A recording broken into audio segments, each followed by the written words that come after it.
Olá, boa tarde a todas, boa tarde a todos.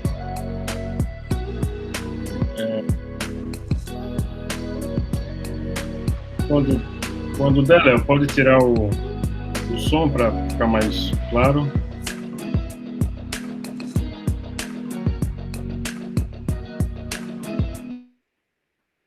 Então, boa tarde a todas, boa tarde a todos. Vamos começar, então, a sessão da tarde das mesas. Hoje nós começamos com a mesa 14, Viagens e Epistemologias. Nós temos o trabalho de Alice de Carvalho Lino Lete, da UFRJ, Universidade Federal do Rio de Janeiro, com o trabalho Ilê, Herô, Opará, Ofá, Odé, Assé e Anã, a experiência estético-cognitiva no candomblé de Queto. Teremos o trabalho de Mariana Andrade, da Universidade Federal de Goiás, Somos Capazes de Sonhar Muito Longe, Viagens Oníricas e Deslocamentos Epistêmicos. Eu acho que o Jairo não chegou, se tiver, me avise. Bom, a gente começa, então, com você, Alice. Deixa eu terminar a apresentação, que me confundiu um pouco. A gente vai ter, provavelmente, a do Jairo, se ele chegar atrasado, né? Não sei como se vai acontecer mesmo a dele, mas seria a Arte de Viajar, da Universidade Federal de Goiás, e o trabalho do Rui César Campos Figueiredo, da Universidade do Estado do Rio de Janeiro, da UERJ, Cabos Submarinos e o Conhecimento Profundo sobre o Oceano. O conhecimento sobre o Oceano Profundo, oscilações epistemológicas entre as ciências marinhas e a comunicação. Eu acho que podemos começar, Alice, com você, me corrigindo, é claro, essa pronúncia que certamente eu não fiz correta na apresentação do seu título, você pode fazer ela melhor, mas eu acho que podemos começar com 20 minutos com você, já que o Jairo, até o momento, não apareceu, e caso apareça, então a gente passa para 15 minutos cada fala na sequência. Ok. Boa tarde, Miguel. Boa tarde, Carla, a todos e todas presentes. Agradeço a vocês pela organização desse evento, dadas as dificuldades, né, de fazê-lo nesse momento. Eu passo, então, a exposição, vou aqui compartilhar com vocês uns slides para tratar do tema proposto. Então, como o Miguel já disse, o título da apresentação traz o nome do Ilê, Herô, Opará, Ofá, Odé, Axé, Jainã, que é a casa de candomblé que me recebe para o desenvolvimento dessa pesquisa, localizada em Rondonópolis, Mato Grosso. Essa pesquisa tem, então, como hipótese o fato de uma formação corpórea concebida mediante os ritos, né, enfim, aos cantos que se dão na língua iorubá, as danças coreografadas que, por sua vez, fazem referência aos mitos dos orixás, e eu estou pressupondo, então, que há aí uma formação no âmbito de uma difusão de uma episteme iorubá em solo brasileiro que se dá no candomblé de Queto, em especial. Daí esse título dessa experiência estética cognitiva, tanto para os iniciantes quanto para o público presente, se considerarmos a fruição do axé. Então, a pesquisa tem essa base empírica, quando a gente vai a campo. Nessa casa, em especial, somos recebidos pela Ialorixá Márcia Moura e pelo Babaorixá Fábio Moura também, que nos concede entrevistas e nos permitem a filmagem também das festas públicas, né, chamadas Xirê. Eu também cotejo essa experiência, né, empírica, essa pesquisa, com uma literatura já especializada, tanto de antropólogos e antropólogas, quanto dos próprios iniciados no candomblé. Então, pois bem, no tocante à presença das práticas artísticas no ritual do candomblé de Queto, inicialmente é digno de nota um itã, que são os mitos dos orixás, referente ao Urumilá.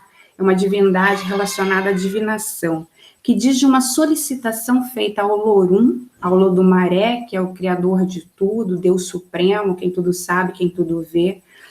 Então, é solicitado ao Lodumaré para dispor à humanidade algo novo, belo e ainda não imaginado, a saber, a música, o ritmo e a dança. A autorização é concedida de modo que, mediante essas expressões da arte, exibe-se a grandeza e o poder do Ser Supremo, além de evidenciar o seu contentamento na relação com os humanos. Orumilá traz, então, a festa para o Aie, a terra, né? No Yorubá. Então, os tambores, atabaque, xequerê, o gã, o agogô e os alabês, que por sua vez são os instrumentos responsáveis por fazer ecoar a voz de Olodumaré. Deuses, homens e mulheres confraternizam-se e assim tanto a música quanto a dança passam a ser exigências dos orixás quando visitam a terra. A música do candomblé das nações de Queto compreende as letras entoadas na língua iorubá, que por sua vez são ritmadas pelo toque dos 3 atabaques em tamanhos distintos, nomeados Ilu, Iluotum e Iluaci. Em acordo com Beniche, os atabaques são reverenciados como divindades que recebem obrigações anuais e oferendas específicas, daí serem devidamente cumprimentados nas festas públicas. Esses instrumentos percussivos são tocados apenas por homens, escolhidos pelos orixás, denominados ogãs. Eles não participam do transe. Em contrapartida, há funções exclusivamente femininas, atribuídas às chamadas equedes ou iarubá, segundo a nomeação do Ilê, né, que nos recebe para essa pesquisa. Elas também não entram em transe e são escolhidas pelos orixás para zelarem pela integridade física dos eleguns. Dito isso, nem todas estão aptos a receberem a manifestação dos orixás, mesmo tendo realizado a iniciação. Então, aqui uma imagem da Iarubá Mauricéia Tiogun. Os eleguns, aqueles nos quais se manifestam os orixás, responderão, então, aos cantos, às danças e aos toques dos atabaques, que, quando combinados, ambientam seu corpo para a personificação dos orixás. Para tanto, deve haver também observância nas vestimentas e nas insígnias utilizadas pelo elegum, que, juntamente com o gestual das danças coreografadas e as letras musicais, representam os itãs. Então, aqui na imagem é possível ver Oxóssi, né? E ele traz, né, junto ao peito, o arco e a flecha, que são as insígnias do rei de Queto, né? Também um capacete, e o Oque Eruquerê, que é esse espanta-moscas, né? As cores também dizem do orixá Oxóssi, Odé, né? E em outro momento aqui, Oxum, já com a adaga junto ao peito, né, que são, e o espelho, né, que ela também carrega, que são seus instrumentos. Então, há nesse transe, né, nesse gestual observado nos eleguns, a representação dos mitos chamados itãs, né? Esses mitos, eles têm um caráter histórico também. Eles descrevem façanhas e desventura dos orixás, de maneira a expressarem, né, naquela linguagem criativa que a gente conhece do mito, um modo de significação acerca do ser humano, suas qualidades e imperfeições. Observa-se que os orixás não podem ser, esses itãs não podem ser considerados em separados, pois suas narrativas mitológicas se entrelaçam, compondo uma única trama, que joga luz à humanidade e aos acontecimentos aos quais somos suscetíveis. Os ditos itãs definem, portanto, os feitos dos orixás em meio às suas missões, conflitos, conquistas, desilusões, e exibem, assim, suas qualidades morais, habilidades e fraqueza, além da origem da Terra como habitat humano, a gênese da própria humanidade, a separação entre o Orum e o Aie, entre o céu e a terra, que, por sua vez, determinaria o surgimento do candomblé. A potência... Aqui uma outra imagem, no xirê. A potência dos itãs na formação do povo iorubá e dos iniciados no candomblé de Queto não se resume ao fato do mesmo apresentar com alguma profundidade e abrangência certa mensagem elucidada a partir de uma linguagem simbólica, de modo a comunicar algo tido inclusive como incognoscível. Mas a forma como a mensagem é transmitida e o momento no qual se dá essa comunicação determinam a relevância da oralidade e da arte cultuada tanto entre o povo iorubá quanto no candomblé de Queto, no Brasil. Conforme Beniche, vou passar aqui outras imagens. Conforme Beniche, para os cânticos, as coreografias e os toques instrumentais percussivos não cabem improvisos ou alterações. Tampouco a dança representa respostas corporais intuitivas incitadas pelo ritmo dos atabaques. Ao invés disso, seguem-se rigorosamente formas de execução previamente fixadas, cuja variação ocorre de acordo com o orixá a ser reverenciado. Inclusive, é um padrão a ser seguido para a ordem das canções, que se inicia com o Ipadê de Exu. Assim, a partir de um tipo específico do toque dos atabaques tem-se estimulado o canto e o gestual adequado a ser apresentado, o que configura o sagrado evocado. Qualquer equívoco na execução, por sua vez, determinaria certa ineficácia no rito proposto e poderia comprometer, então, a fruição do axé. Nas festas públicas do candomblé, em certos ritos privados da iniciação, utilizam-se das práticas artísticas a fim de promover a personalização do orixá e a consequente vivificação, renovação do axé, que passa a fruir nos corpos dos eleguns e dos envolvidos nos ritos. Assim, nota-se determinada funcionalidade no emprego dessas artes, justamente pelo fato de as mesmas realizarem uma formação corpórea, a saber, envolve-se o indivíduo como um todo, desde os sentidos, sentimentos, intelecto, enfim. Mesmo as esferas do inconsciente são incitadas pelas técnicas artísticas empregadas no ritual. Como observa o Muniz Sodré, para os africanos, igualmente, a dança é um ponto comum entre todos os ritos de iniciação ou de transmissão de saber tradicional. Ela é manifestamente pedagógica ou filosófica, no sentido de que expõe ou comunica um saber ao qual devem estar sensíveis as gerações presentes e futuras, incitando o corpo a vibrar ao ritmo do cosmos, provocando nele uma abertura para o advento da divindade, o êxtase. A dança enseja uma meditação que implica ao mesmo tempo corpo e espírito, sobre o ser do grupo e do indivíduo, sobre arquiteturas essenciais da condição humana. No âmbito da dança, ainda segundo Sodré, os saberes transmitidos pelo gestual, ritmado pelo toque dos atabaques, evidentemente não se equiparam a uma reflexão intelectual, uma representação mental de uma realidade específica com vistas a uma finalidade estrita. De outro modo, a dança é tida, na perspectiva africana, como um móbil e a manifestação do axé. Trata-se, então, de um tipo de conhecimento que, embora detenha sentido e significados, não pode ser reduzido à lógica da palavra falada ou escrita, mas se refere, sobretudo, a um saber que necessariamente deve ser experimentado pelo corpo. E aqui uma outra imagem agora das Iansãs sentadas, cujo instrumento também é o oiá e o querê, que é o espanta-moscas.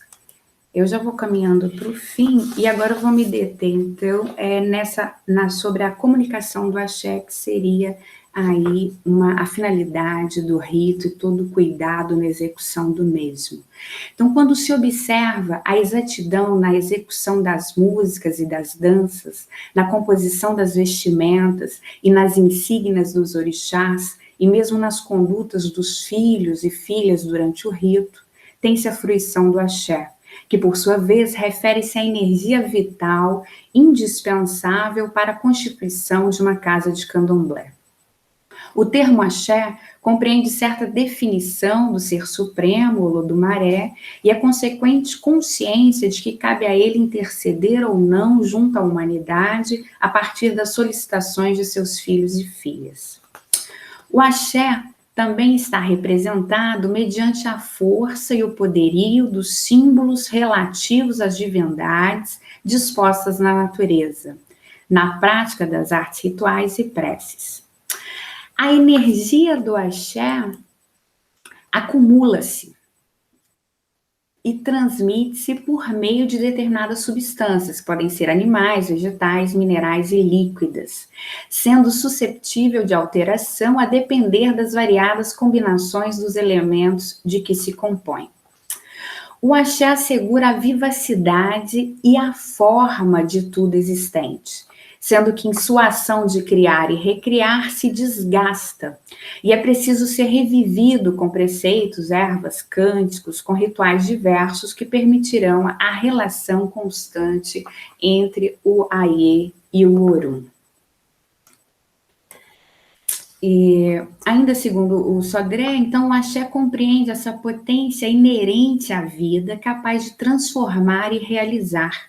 Esse processo criador assegura, então, o desenrolar da própria existência. Trata-se de um processo configurativo, capaz de determinar conteúdos, de gerar fatos, seja no nível material, mental ou simbólico. Sempre foi, em consequência, objeto de desejo ou busca para o grupo humano. Nesse sentido, ao se considerar o âmbito do sagrado, as divindades africanas são representadas a partir de qualidades distintas dessa força.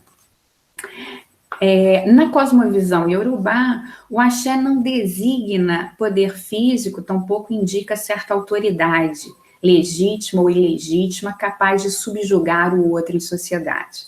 Ao invés disso, trata-se de uma força transformadora que apresenta limites éticos. Em sendo assim, as pessoas que usufruem do axé buscam relações sociais harmoniosas. Axé é autoridade emanada de uma vontade coletiva, do consenso atingido em comunidade. Nessa direção, cabe também observar que a literatura de Fá, que é constituída tanto pelos itãs, que são os mitos dos orixás, quanto pelos odus, que são os poemas revelados pelo oráculo de Fá, né? Então, que essa literatura, ela vai compreender 256 odus, daí a necessidade do estudo árduo para o jogo, né? Para o oráculo. Então, ele compreende valores éticos, né? E essa episteme iorubá, que é passada de geração em geração, tradicionalmente pela via oral. Então, por fim, os ritos do candomblé, eles vão compreender essas representações que são direcionadas para uma reelaboração constante dessa identidade coletiva afro-brasileira, que remonta à episteme iorubá, à história ancestral desse povo, no que se refere às suas práticas artísticas e culinárias, rituais, aqui não há tempo de falar, mas também há todo um cuidado no feitio de alimentos, na ingestão dos mesmos, enfim, que é tudo feito na casa de candomblé, né? Há também as preces, os cantos, danças, mitos, enfim, que esses mitos são originários de Togo, Benin e Nigéria, né? Daí a possibilidade, então, da compreensão de que o candomblé de Queto faz a guarda, né, e a difusão desses saberes em solo brasileiro, e, é claro, há de se considerar as alterações nos ritos praticados na África, né, e aqui no Brasil, mas ainda assim, quando observamos os Itãs e os Odus, né, há esse pensamento. Então, essas noções e sentimentos incitados pelo ritual são capazes de suscitar a união, a vivificação do sentimento comunitário, né? Como a gente vê pensando aí a fruição do axé, né? Assim compartilham-se formas de pensar e agir em meio às relações sociais para o construto da dignidade humana. Chama atenção, então, para o fato também dessa formação moral que é difundida tanto nos Itãs, nos Odus e também nos ritos. Bom, é isso. Obrigada. Muito obrigado, Alice, pela fala. A Alice é professora da Universidade Federal de Rondonópolis, eu corrijo aqui, que eu falei o FRJ, né? Isso. Obrigada, Miguel. De Rondonópolis, Mato Grosso. Passamos na sequência e depois fazemos uma discussão conjunta, mas então eu passo a palavra para Mariana Andrade, que vai falar do trabalho Somos Capazes de Sonhar Muito Longe, Viagens Oníricas e Deslocamentos Epistêmicos. Por favor, Mariana. Você tem mais ou menos 20 minutos, tá? Tivemos realmente essa desistência, então pode usar tranquilamente o seu tempo. Tá certo, obrigada, Miguel. Bem, boa tarde a todas, a todos. Antes de mais nada, cumprimentar os colegas da mesa e parabenizar e agradecer a todos que estão participando da organização desse evento tão interessante e com tantos contratempos, né? Adiado tantas vezes. Sem mais preâmbulos, eu vou passar a leitura do texto para não correr o risco de descumprir o tempo. A gente conversa depois. Bem, como Miguel falou, o título que eu dei ao meu texto é esse texto: Somos capazes de sonhar muito longe, viagens oníricas e deslocamentos epistêmicos. Qualquer investigação que tenha como horizonte a temática da viagem enfrenta, inicial e ironicamente, a vertigem provocada pela vastidão dos seus territórios e das suas possibilidades de exploração. A experiência da viagem carrega consigo um atributo que certamente salta aos olhos. Constitui-se historicamente como uma grande produtora de matéria-prima para todos os campos do conhecimento humano. Essa evidência histórica sinaliza o vínculo profundo que a viagem possui com a produção do pensamento. Isso é, enquanto experiência humana é uma forma privilegiada de estímulo para o exercício do pensamento. Talvez derive daí a especial afinidade que a viagem tem com a reflexão filosófica. O deslocamento e a transitoriedade atiçam e desafiam o pensamento, ao colocá-lo em confronto com o desconhecido, o estrangeiro, o estranho, ou seja, com tudo aquilo que é o outro e do outro. Esse choque propicia ao eu viajante atravessamentos e deformações de si, e funciona como um catalisador para o pensamento. Aqui já estamos nos movendo no interior de um emaranhado de questões que povoa o imaginário das viagens. Esse mesmo complexo de questões é articulado quando falamos do universo dos sonhos. Assim, não é sem razão que comumente façamos referências aos sonhos como uma forma de viagem. Viajar e sonhar certamente têm muito em comum, e é justamente a busca desse itinerário partilhado que move o presente ensaio. Para tal, propomos um exercício filosófico de viagem pela imaginação conceitual indígena, particularmente através do pensamento de Davi Copenaua. O livro A Queda do Céu começo. Encaro finalmente a arrepiante ousadia da tentativa. Tropeço nas palavras e enfrento o fracasso da linguagem. Esforço quase doloroso, em vão. Diante da incapacidade de terminar a frase, me rendo à impossibilidade e coloco um ponto. Artimanha de escritor, talvez? Não sei, mas agora sei que esse texto só consegue começar assim. A queda do céu ponto, final, recomeço.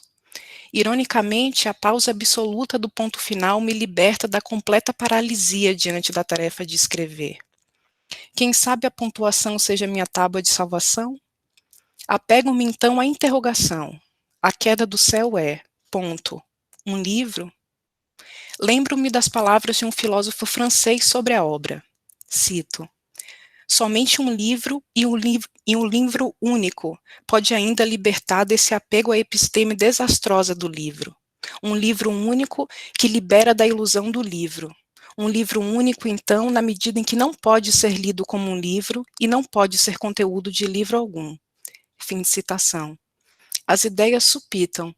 Bruce Albert, coautor, cúmplice da obra, a descreveu como uma espécie de contra-antropologia histórica do mundo branco. E Viveiros de Castro adjetiva, uma contra-antropologia arguta e sarcástica. Seria, então, um livro de contra-antropologia? Encorajada, ouso arriscar a frase. A queda do céu é um contra-livro. Ponto. Um acontecimento? Mais lembranças. No prefácio da obra, Viveiros de Castro a caracteriza como um acontecimento científico incontestável, que por sua vez representa de imediato um acontecimento político e espiritual muito mais amplo. Um acontecimento que ele apresenta imageticamente como lampejos de lucidez política e poética.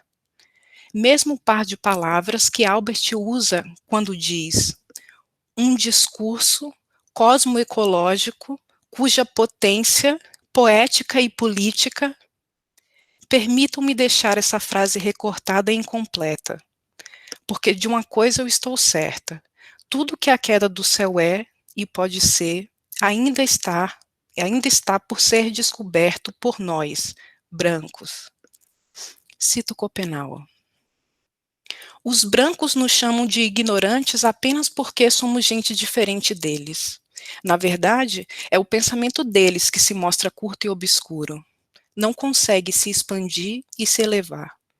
É por isso que suas palavras ficam ruins e emaranhadas. Não queremos mais ouvi-las. Para nós, a política é outra coisa. São as palavras que escutamos no tempo dos sonhos e que preferimos, pois são nossas mesmo. Os brancos não sonham tão longe quanto nós. Dormem muito, mas só sonham com eles mesmos. Seu pensamento permanece obstruído, e eles dormem como antas ou jabutis. Por isso, não conseguem entender nossas palavras. Fim de citação.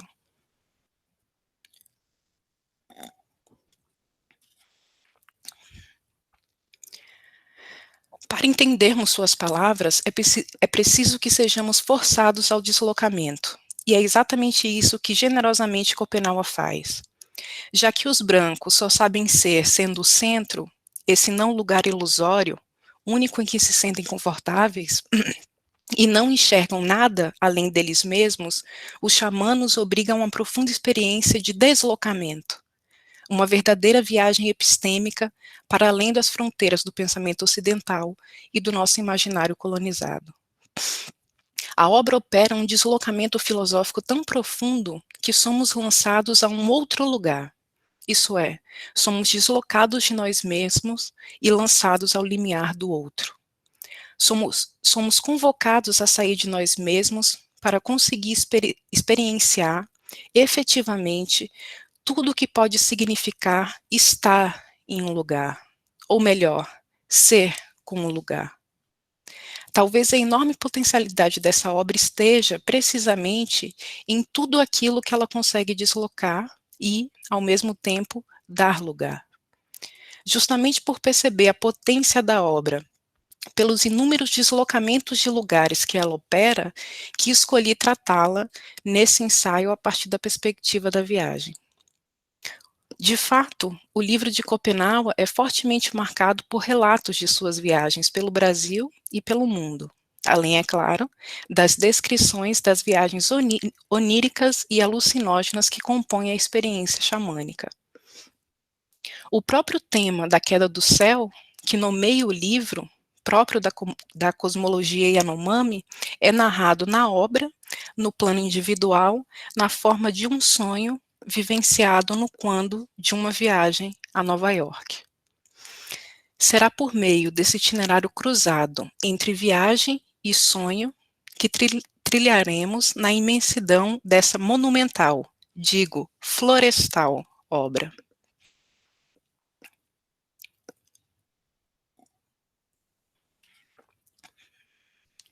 Sonhar é viajar, é percorrer distâncias e ser capaz de enxergar longe.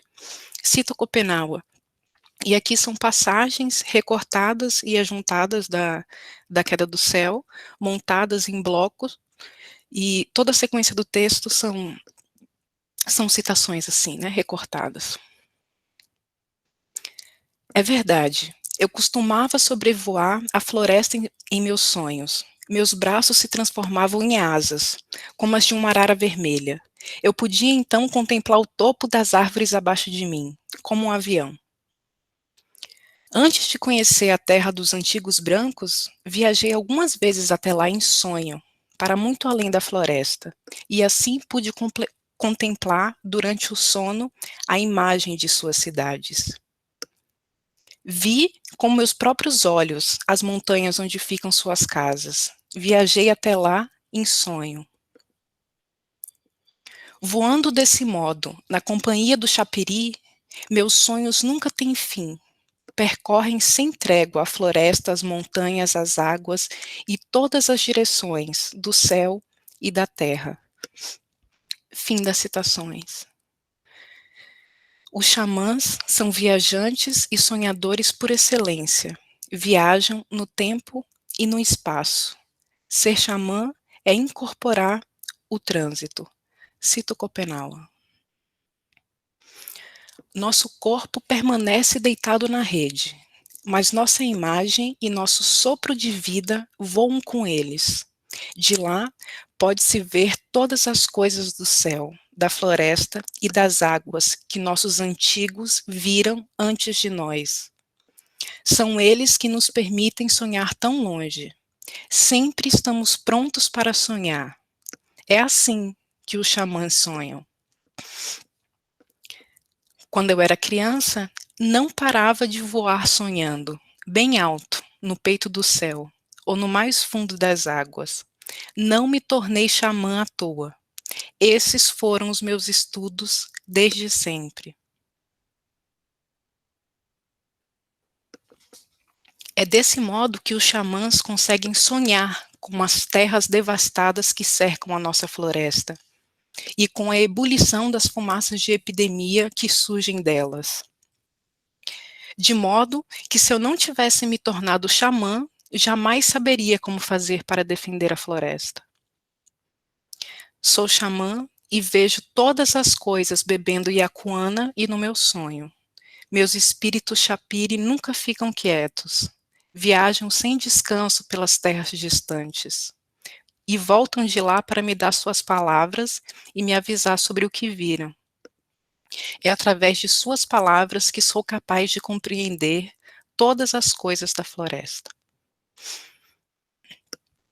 Nós, xamã, como eu disse, sonhamos com tudo aquilo que queremos conhecer. Fim das citações.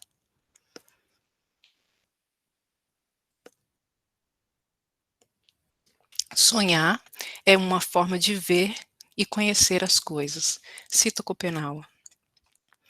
Tornados fantasmas durante o dia ou durante o tempo do sonho, é com ela que estudamos. O corpo fica deitado na rede, mas os chapires levantam voo com a imagem e nos fazem ver coisas desconhecidas. Levam a memória da pessoa consigo, em todas as direções da floresta, do céu e debaixo da terra. Se não fosse assim, no sonho veríamos apenas humanos como nós. Nós, habitantes da floresta, nunca esquecemos os lugares distantes que visitamos em sonho. De manhã, quando acordamos, suas imagens permanecem vivas em nossa mente. Nós, Yanomamis, quando queremos conhecer as coisas, esforçamo-nos para vê-las em sonho. Esse é o nosso modo de ganhar conhecimento. Foi, portanto, seguindo esse costume que também eu aprendi a ver. Apesar disso, os brancos acham que não sabemos nada, apenas porque não temos traços para desenhar nossas palavras em linhas. Outra grande mentira. Não é porque nossos maiores não tinham escolas que eles não estudavam. Somos outra gente. Esse é o nosso modo de ficar sabedor, desde sempre. Esse é o caminho de nossas palavras para defender a floresta. Fim das citações. No mundo do povo da mercadoria, não há sonho. Cito Schopenhauer. Nós xamãs, ao contrário, somos capazes de sonhar muito longe.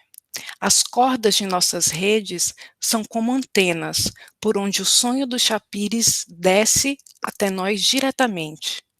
Por isso nosso sonho é rápido, como as imagens de televisão vindas de terras distantes. Nós sonhamos desse jeito desde sempre. Por isso nossos sonhos são tão distantes e inesgotáveis. Os brancos dormem deitados perto do chão, em camas, nas quais se agitam com desconforto. Seu sono é ruim e seu sonho tarda a vir. E quando afinal chega, nunca vai longe e acaba sempre muito depressa. Não há dúvida de que eles têm muitas antenas e rádios em suas cidades, mas estes servem apenas para ouvir a si mesmos. Nós somos outros.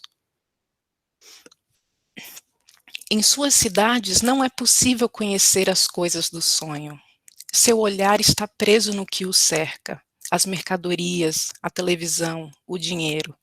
Por isso eles nos ignoram e ficam tão pouco preocupados se morremos de suas fumaças de epidemia.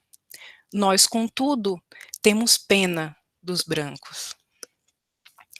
Por isso, quero mandar minhas palavras para longe. Se as escutarem com atenção, talvez os brancos parem de achar que somos estúpidos. Talvez compreendam que é seu próprio pensamento que é confuso e obscuro. Pois nas cidades ouvem apenas o ruído de seus aviões, carros, rádios, televisores e máquinas. Por isso, suas ideias costumam ser obstruídas e esfumaçadas. Eles dormem sem sonhos, como machados largados no chão de uma casa. Seus professores não o haviam ensinado a sonhar, como nós fazemos. Fim das citações. Os brancos destroem a floresta porque não sabem sonhar. Cito Schopenhauer. São essas palavras sobre as coisas que vi em sonho que eu tento explicar aos brancos para defender a floresta. É por isso que eu gostaria que os brancos escutassem nossas palavras e pudessem sonhar eles mesmos com tudo isso. Porque, se os cantos dos xamãs deixarem de ser ouvidos na floresta, eles não serão mais poupados do que nós. Os brancos também deveriam sonhar pensando em tudo isso. Os brancos não temem, como nós, ser esmagados pela queda do céu. É por isso que eu quero transmitir aos brancos essas palavras de alerta que recebi dos grandes xamãs. Através delas, quero fazer com que compreendam que deviam sonhar mais longe e prestar atenção na voz dos espíritos da floresta. Mas sei bem que a maioria deles vai continuar surda às minhas falas. São gente outra. Não nos entendem ou não querem nos escutar. Pensam que esse aviso é pura mentira. Não é. Acho que vocês deveriam sonhar a terra, pois ela tem coração e respira. Fim das citações e fim da comunicação. Era isso. Obrigada. Obrigado, Mariana. Fala inspiradora aí. Temos várias conexões já com o trabalho da Alice, eu pelo menos vejo algumas. Mas passo de imediato, então,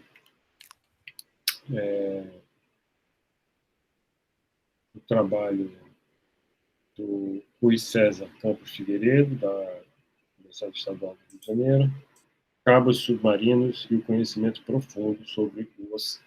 Desculpa, eu errei de novo o título. Cabos Submarinos e o Conhecimento sobre o Oceano Profundo, oscilações epistemológicas entre a oceanografia e a comunicação. Agradeço aí, Rui já voltou aqui para visualizar uma letra maior, que a minha letrinha aqui está muito miúda, mas a fala é toda sua, você tem 20 minutos.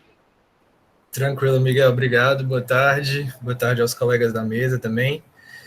Meu nome é Rui, eu sou doutorando de comunicação na UERJ e trabalho como pesquisador também, ou como artista, explorando o tema dos cabos submarinos. É um tema que me chama muita atenção e que, inclusive, na mesa 2, né, ele foi tocado brevemente pelos meus colegas Daniel Ora e o Miro Soares, que são professores da UFS também. Eu também sou professor substituto no curso de Artes Visuais da Universidade Federal do Espírito Santo. Então, eu vou estar falando um pouco sobre... Aqui na mesa 2, né, os cabos submarinos foram apresentados brevemente pelo Daniel, quando ele falou da mapa da rede de fibra ótica global, né, que viabiliza, por exemplo, mesmo a nossa comunicação em congressos como esse, né, onde talvez um pesquisador que esteja falando de outro continente, né, para que os dados e as informações que ele compartilha circulem e cheguem até a gente aqui, são necessárias essas infraestruturas que cruzam os oceanos para distribuir esses sinais, né. Muitas vezes a gente acha que a internet chega para a gente através de satélites, né, mas 95% a 99% dos dados que cruzam os continentes cruzam através de cabos de fibra óptica. E eu vou mostrar para vocês hoje, na nossa apresentação, um pouco sobre um outro período da história dos cabos submarinos, né, que é a era dos cabos submarinos, a era telegráfica, né, quando os cabos não eram de fibra óptica, ali no século XIX, e quando muito pouco se conhecia sobre o oceano. Então, a minha fala vai ficar voltada muito para o século XIX e para como existe uma intensa relação entre o desenvolvimento das tecnologias de comunicação através de cabos submarinos e o conhecimento sobre o oceano profundo. Falhas de comunicação podem casualmente acabar se tornando a força epistemológica que põe o conhecimento em relação com a vida. Assim, aconteceu no século XIX, quando a ciência foi encarada pela existência de vida nas profundezas do oceano, quando cabos submarinos da rede telegráfica global eram rompidos e, ao serem imersos em viagens logísticas de concerto, revelavam-se organicizados e transformados em casa por moluscos e corais. Até o século XIX, o imaginário racional e científico pressupunha que na escuridão das profundezas do oceano não existia nenhum tipo de vida. Nesse viés, o naturalista britânico Edward Forbes, considerado um pai para a oceanografia, em razão de ter sido um dos primeiros cientistas a conduzir estudos projetados sistematicamente para se conhecer a vida do oceano profundo, apresentou em 1843 a hipótese azoica, que alegava a impossibilidade de existir vida marinha abaixo de 550 metros. Apesar de indícios contrários datados em diferentes décadas do século XIX, apenas em 1860 a tese foi refutada, quando a imersão de um cabo submarino rompido trouxe consigo vida encrustada em si. Dessa forma é que coloca Ellen Rozwadowski quando ela diz: o fato de que o cabo estava encrustado por animais marítimos provava que eles viveram por um longo período nas profundezas do cabo. Nesse tempo, os animais sob questão encontraram caminho nas mãos dos naturalistas para serem preservados, estudados, identificados, listados e publicados.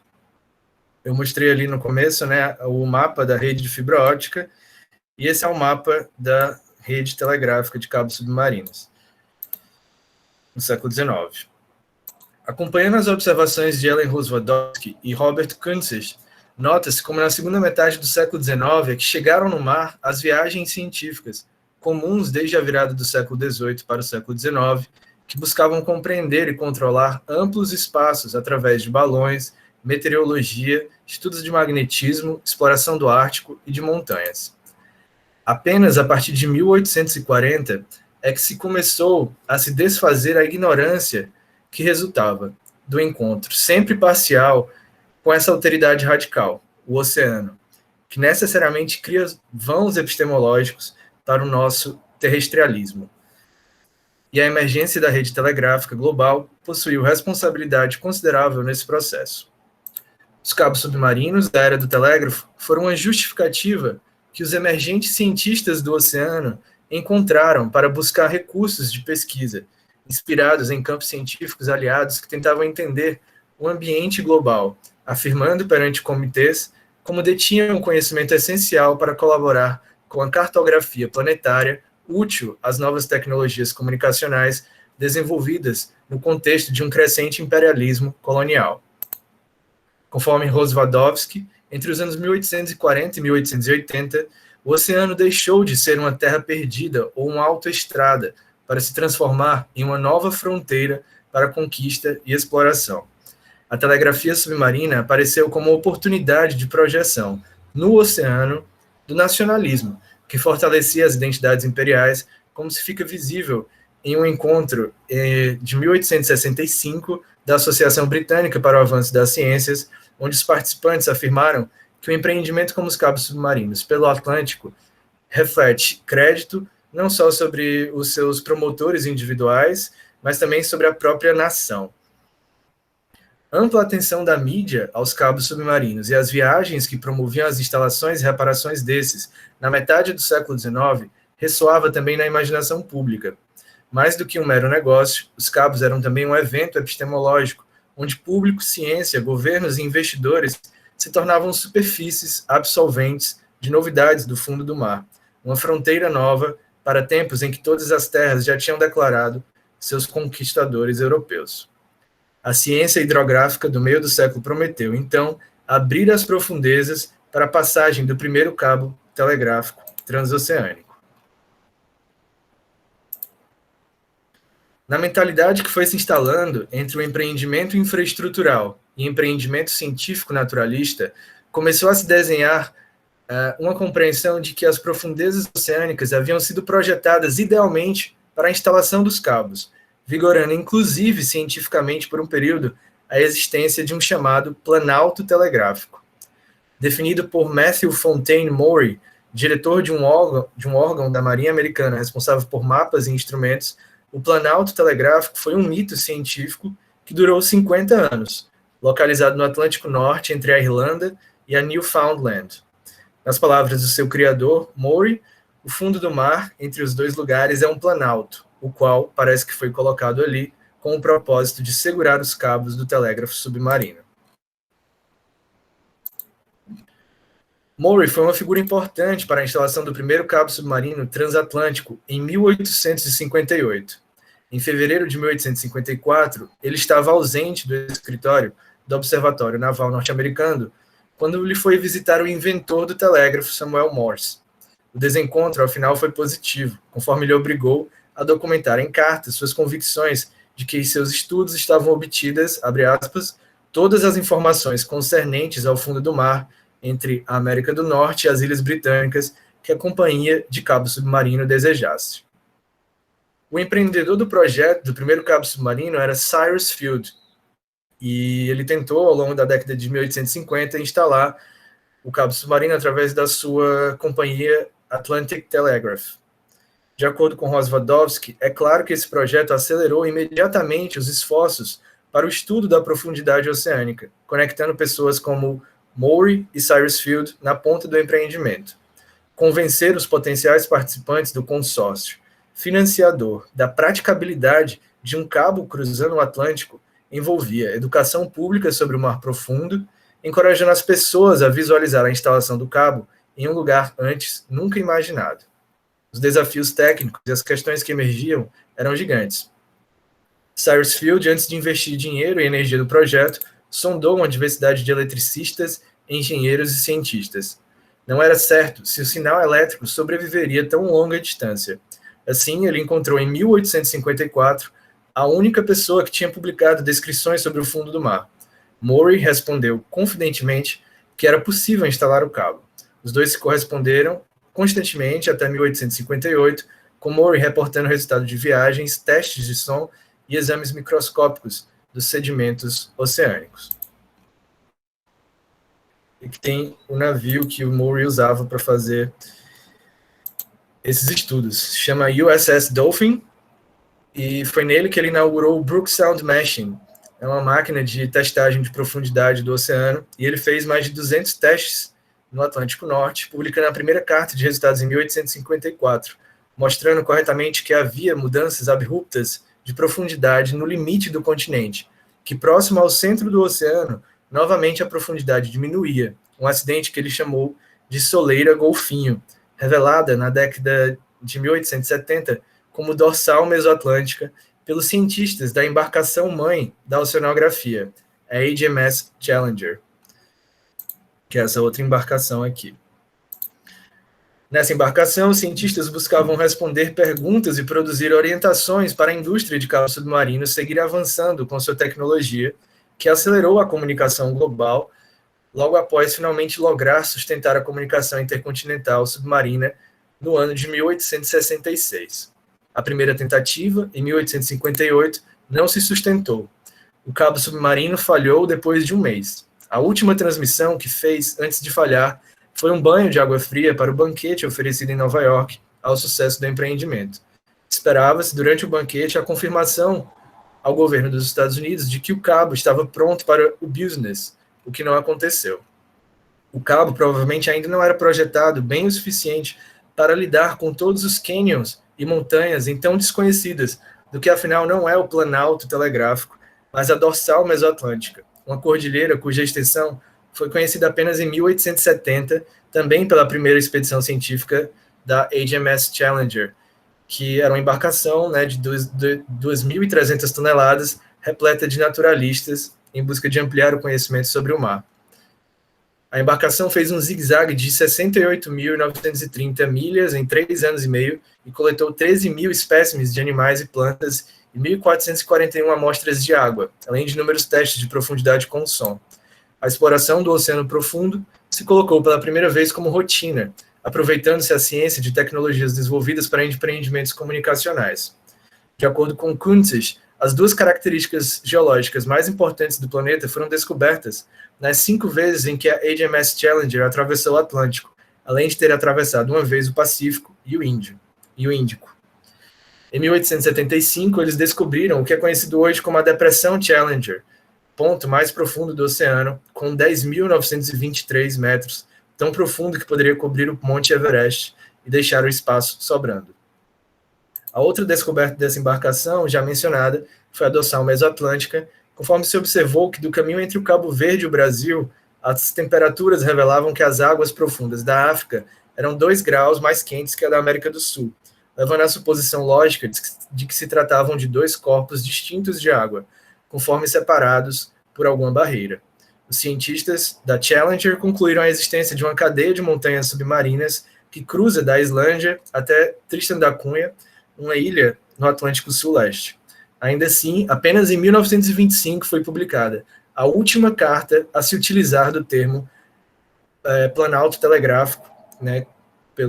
Essa carta foi publicada pelo famoso oceanógrafo alemão Gerhard Schott.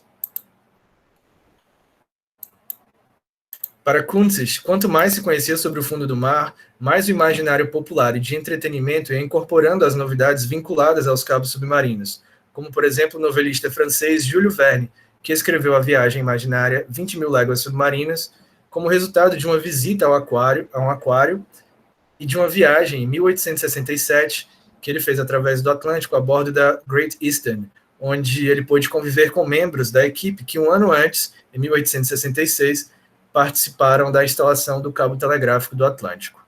Ele também conheceu Cyrus Field, principal empreendedor do cabo, e o Júlio Verne também tinha ele tinha o próprio iate dele, o Saint Michel, e era leitor do livro de Maury, Physical Geography of the Sea. Assim, nós podemos ver como figuras importantes da ciência, da indústria de cabos submarinos e mesmo da literatura se conheceram no século XIX, compartilhando a experiência de estar embarcados juntos na redescoberta do oceano a partir de uma atenção para suas profundezas. Considerando tais entrecruzamentos, a apresentação se conclui destacando a relevância de pensar o oceano em tempos de aquecimento global, chamando-se a atenção para o fato de que nós nos encontramos na década de 2020, né, que foi declarada a década dos oceanos, onde organizações internacionais planejam chamar a atenção para essa dimensão do nosso planeta, tão obliterada e castigada pelo progresso civilizacional. Eu também destaco que teóricos das comunicações têm dado crescentemente atenção aos oceanos, como é o caso de Bernard Ziegert, John Durham Peters, Melody Drew, Eric Felinto e Willem Flusser, no seu livro Vampiroteltos Infernales. Em comum, todos chamam a atenção para como o oceano nos oferece uma alteridade radical para o nosso pensamento terrestrialista. Nossa experiência de habitar o oceano passa sempre pela experiência de viajar, pisando no chão de uma embarcação. E conforme John Durham Peters, embarcações seriam justamente um archimedion, que revela a indiscernibilidade ontológica entre o mundo e os meios, um arquétipo do artifício que se faz natureza, da técnica transformada em ambiente. E aí, para concluir, eu faço uma citação breve do John Durham Peters, quando ele fala que em um navio, a tecnologia e a existência são uma coisa só. Seu ser depende radicalmente da embarcação. Se a jornada vai bem e você desembarca em terra firme, a embarcação pode ser deixada para trás, mas se ela falhar durante a jornada, a catástrofe se tece. O destino da embarcação é o seu destino também. A embarcação se ergue como ser. A embarcação constrói um substituto para a ontologia, um chão artificial. Para os marinheiros, mar e navio são a mesma coisa, mas não para os cetáceos. O que é o mar para um cetáceo, o navio é para o marinheiro, o sine qua non da existência. Então foram embarcações viajando em função dos cabos submarinos que abriram vazão para que nós viéssemos a conhecer mais sobre as profundezas do oceano. Cabos submarinos, convivendo com os cetáceos e tantos outros animais e seres vivos, constituem um tema significativo tanto para o campo da comunicação, quanto das artes e mesmo da filosofia, para que esses campos se aproximem e se situem em relação ao mar profundo, desconstruam o seu terrestrialismo, e foi mais ou menos isso que a comunicação buscou fazer a partir de uma abordagem mais histórica. Então é isso, eu agradeço pela atenção e obrigado. Muito obrigado, Rui, pela fala, igualmente inspiradora. Na verdade, vocês três trouxeram falas interessantíssimas aqui para a discussão da gente. Vamos ter, então, meia hora, pelo menos, se tiver fôlego, né?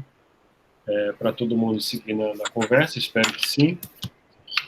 Mas antes de começarem a levantar a mão, e vocês podem fazer isso, e eu vou anotando aqui, queria fazer só um breve comentário sobre as falas, e aquecendo um pouco os palestrantes, né, para as eventuais perguntas que venham, que eu queria dizer que achei muito interessante realmente a convergência. Eu participei, evidentemente, da montagem da mesa, né, assim, e a Carla também, que está aqui presente, mas realmente se mostrou muito mais interessante do que eu imaginei. Eu acho que pensar a constituição do conhecimento, né, a partir de outras fontes, né, que não aquelas tradicionais dentro do universo, digamos assim, da epistemologia, da teoria do conhecimento, da teoria da ciência, né, por abordagens mais amplas. E isso ficou bem claro, por exemplo, no trabalho da Alice, e aí ela pode depois comentando assim nessa sequência, né, eu vou comentar todo mundo, depois vocês podem comentar um pouco, né? Quer dizer, a força da oralidade e da dança me surge na fala dela uma imagem extremamente poderosa de como acontece a construção mesmo do conhecimento, né? Ou seja, a oralidade, ela garante a transmissão, mas não é só a oralidade, né? Você tem toda uma presença do corpo em movimento, né, associada a um grande ritual, e dentro de um universo que a gente conhece bem, né, de um massacre completo, né, de toda a memória, E, nesse caso, essa oralidade, né, preservada, e essa dança, na verdade, é um grande movimento de resistência, um patrimônio, né, que sobreviveu heroicamente a tantos massacres. Né? Mas perceba essa importância da oralidade da dança como resistência muito claramente. Né? Entendo que a Alice tratou da epistemologia no sentido mais amplo, né, como cosmovisão da realidade, e isso aparece também na fala da Mariana Andrade, né, que trouxe a dimensão onírica, né, do sonho como esse acesso à construção do conhecimento. Né? E isso é muito, muito interessante. Você trouxe imagens do livro do Schopenhauer, né, muito, muito bonitas, e a própria ideia, né, que é a crítica do livro, né, o livro fazendo a crítica do livro, isso é muito interessante. E eu anotei coisas interessantíssimas aqui, né, que você falou, mas que eu fui reunindo, né, quer dizer, a grande mensagem é que a gente os brancos deveriam aprender a sonhar, né, e deixar de dormir como as antas e os jabutis, né? Provavelmente as antas e os jabutis não sonham, né, nesse universo, digamos assim, de crítica que ele faz aos brancos. Né? E é quase que um silogismo que você fala, né, que você constrói no começo, né, assim, quer dizer, a viagem é produção de pensamento, viagem é sonhar, né, e a produção de pensamento está vinculada ao sonho. Né? Isso foi muito, muito bonita, essa imagem, e ela ajuda muito a quebrar essa referência mais rigorosa que a gente tem, sobretudo, ocidental da construção do conhecimento, baseada na ciência, sobretudo, né? Que aparece na fala do Rui, muito claramente, né? Mas, ao mesmo tempo, com imagens poéticas fortes, né? E de toda quase que as situações meio que ridículas, né? Que a ciência termina cavando para si mesma, procurando, né? Que vai supondo, né, hipóteses completamente alucinadas, eu diria, né, de, por exemplo, uma platô, né, no meio do oceano que tivesse sido colocado ali justamente para assessorar os cabos, né, numa clara reprodução daquela visão clássica que a gente tem, que é a grande crítica, né, que se faz a partir dessas visões que a Alice e a Marina trouxeram, né, que é a da instrumentalização da natureza, né. De uma maneira geral, a grande crítica que vem dessa força e do reforço, né, dado à oralidade, à dança, ao sonho e às imagens poéticas, né, que são sempre uma ferramenta importante para a construção do conhecimento, que essa instrumentalização da natureza realmente ela precisa, enfim, ser interrompida, né? Tá bom já, a gente já viu que isso leva a alguma coisa que não é legal, que não é bom para a gente. Então, para mim, é um alerta muito interessante quando você fala da alteridade do oceano, que eu marquei isso muito, essas imagens, né, da alteridade do oceano, do barco como um chão artificial, são imagens poéticas fortes, né, que estão vinculadas, de algum modo, a essa produção do conhecimento que pode ser feita também por essas mesmas expedições. Né? São expedições aparentemente bem focadas no objetivo, que é passar um cabo, medir os espaços para poder passar o cabo, e depois a gente vê essas imagens como uma força diferente, né? Longe dessa instrumentalização. E um destaque que eu faço também para a imagem do Rui é que aquele primeiro mapa dos telégrafos, né, dos cabos telegráficos, não tem uma conexão do Brasil com a África, né? Quer dizer, aparece Pernambuco, Lisboa, aparece muito claramente Europa, né, e o norte da América. Acho que aparece também, você me corrija, na Oceania, né, uma conexão ali do sul da Ásia e do sudeste da Ásia com a Austrália, né, e daquele mesmo ponto com a passagem lá do canal de Suez, né? O canal de Suez que faz aquela passagem do Oriente para o Mediterrâneo, né? Então, ali eu vi claramente essa montagem, mas um isolamento da África, né? Que nem chega nada da Ásia. Aparentemente, eu posso estar enganado, foi muito rápido, mas eu não vi nada chegando nem da Ásia, nem da América, nem muito menos da Europa ou da América do Norte, né? Você estava pensando na América do Sul. Então é isso, gente. Eu queria que vocês comentassem um pouco essas falas para ver se faz algum sentido para vocês isso. E logo em sequência a gente faz um outro bloco com questões. Eu estou vendo aqui que a Carla daqui a pouco faz a questão dela. Esperar um pouco mais das outras pessoas, então, a fala de vocês aí. Talvez seguindo a ordem, né, Alice, que a gente começou, e aí cada um vai falando.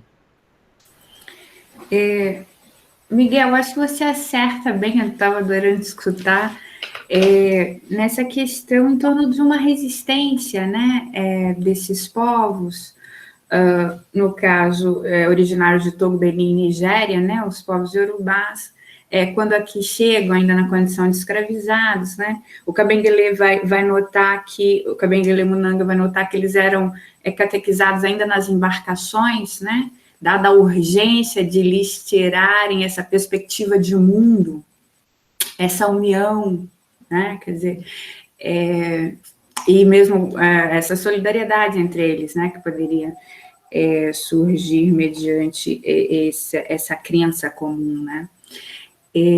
Então, é justamente isso que me chama a atenção, né, a possibilidade de saber, por exemplo, conhecer o que a Oyeronke Oyeyumi vai chamar de episteme mesmo, né, que está estruturada entre os Itãs e os Odus, e como nos permite uma outra perspectiva de mundo, nessa relação, como você observa, mais harmoniosa com a natureza, né?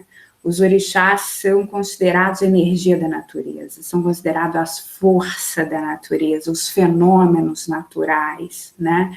O orixá, o babalorixá Fábio Moura, quando questionado sobre isso, na entrevista, ele diz: o orixá é vida, o orixá traz vida para o iniciado, possibilita abrir caminhos. Então, é mesmo uma formação, quando esse iniciado no candomblé recebe essa formação corpórea, já fazendo um link com a Mariana, eu pego emprestado da dissertação de mestrado do Félix Aduguenal Rondon, que é da etnia Boi, aqui do Mato Grosso, mais conhecido como os Bororo.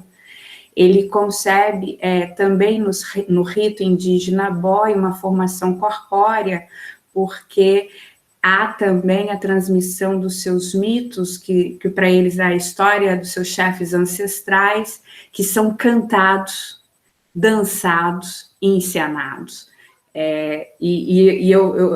Eu vejo, então, essa possibilidade dessa aproximação com o candomblé nesse sentido, né? Quer dizer, é um conhecimento que necessariamente precisa ser experimentado pelo corpo. De novo, essa noção com a natureza, né, mais implicada, né, do que na nossa formação ocidental, que também nos atravessa, né.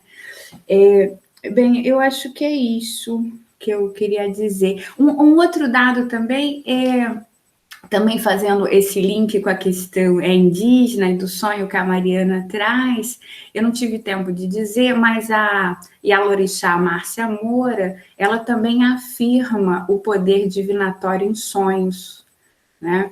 Ela é de origem indígena, a mãe é indígena, e ela diz ter aprendido com a mãe fazer remédios, né? Era também parteira, né? Era benzedeira, e ela acompanha a mãe desde a tenra idade, e segundo ela herda o que ela chama dessa mediunidade aberta da mãe, que é indígena. Então, o candomblé tem ainda esse dado, né? Quer dizer, se a gente considerar as festas dos caboclos, há um entroncamento tanto da nossa cultura ancestral africana e também indígena, né? os caboclos são essas entidades tidas como os povos originários, né, que chegam no samba de caboclo e também são reverenciados dentro da casa de candomblé. E um outro ensinamento que nos traz é isso, quer dizer, a possibilidade de convivermos nessa cultura que é multirracial, nessa cultura que é diversa. Quer dizer, esse projeto civilizatório europeu que pretende a homogeneização, né, aqui não nos cabe, né? Preciso dizer isso ainda no meio filosófico, né, dada a nossa ênfase na perspectiva eurocêntrica. É isso, muito obrigada.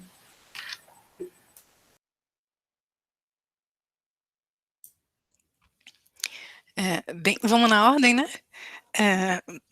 Muito interessante, Miguel, o comentário todos os comentários que você faz, principalmente a tecedura que você faz entre as nossas apresentações, que eu achei muito interessante. Com relação ao que você comenta da minha apresentação, é exatamente isso, né? Os seus comentários são muito pertinentes, foi exatamente esse o meu intuito, principalmente de relacionar, mostrar essa relação, né, tão forte que o sonho tem na perspectiva indígena com relação à epistemologia, né, é uma forma de conhecimento e é uma forma de experienciar as coisas, né, o outro, e é exatamente isso que ele mostra que falta, né, na perspectiva dele com relação aos brancos, né, ele diz os brancos dormem muito, sonham um pouco, mas quando sonham, só sonham consigo mesmos, né?